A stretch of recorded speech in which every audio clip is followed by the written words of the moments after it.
AFC baru saja meluncurkan gebrakan besar untuk turnamen kelompok umur, khususnya Piala Asia U17 dan U20. Formatnya resmi diubah, dan perubahan ini bisa dibilang cukup menguntungkan buat tim-tim Asia Tenggara. Dengan format baru ini, peluang negara ASEAN untuk tampil di Piala Dunia U17 kini makin terbuka. Sementara untuk U20, formatnya terlihat seperti simulasi awal AFC Nations League versi kelompok umur. Kita fokus dulu ke Piala Asia U17. Mulai edisi 2028, AFC bakal menerapkan sistem kualifikasi berbasis subkonfederasi.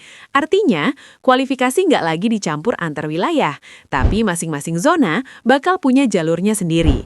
Dari total 16 tim yang tampil di putaran final, pembagiannya adalah 4 tim dari Asia Tenggara, 4 dari Asia Timur, 4 dari Asia Barat, 1 dari Asia Selatan, dan 3 dari Asia Tengah. Nantinya, tiap subkonfederasi akan menggelar kualifikasi sendiri. Bahkan bukan tidak mungkin turnamen regional seperti Piala AFF U17 dijadikan ajang kualifikasi Piala Asia.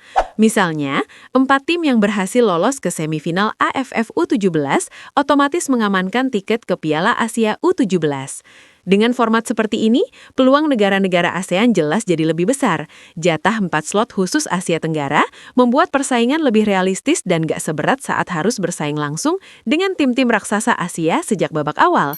Dan yang paling penting, lolos ke Piala Asia U17 berarti membuka jalan ke Piala Dunia U17 dengan catatan mampu lolos dari fase grup atau tembus 8 besar.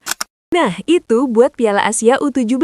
Sekarang kita geser nih ke format baru Piala Asia U20. Karena di sini justru lebih keras lagi persaingannya.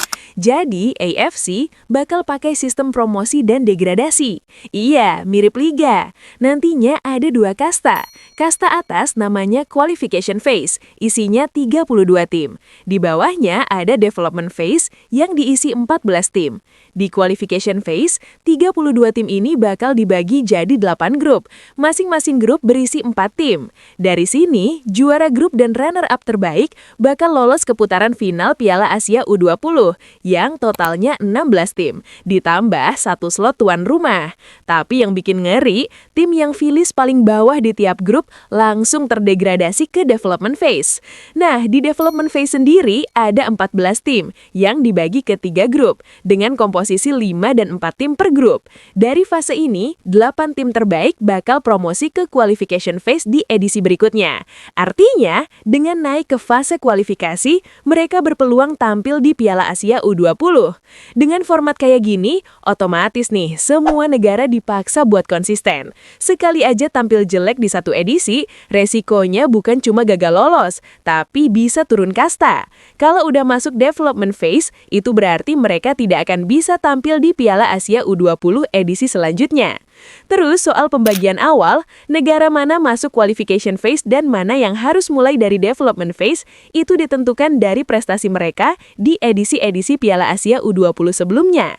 Jadi intinya, format baru ini bikin Piala Asia U20 jadi jauh lebih panas, lebih kompetitif, dan gak ada lagi cerita main aman.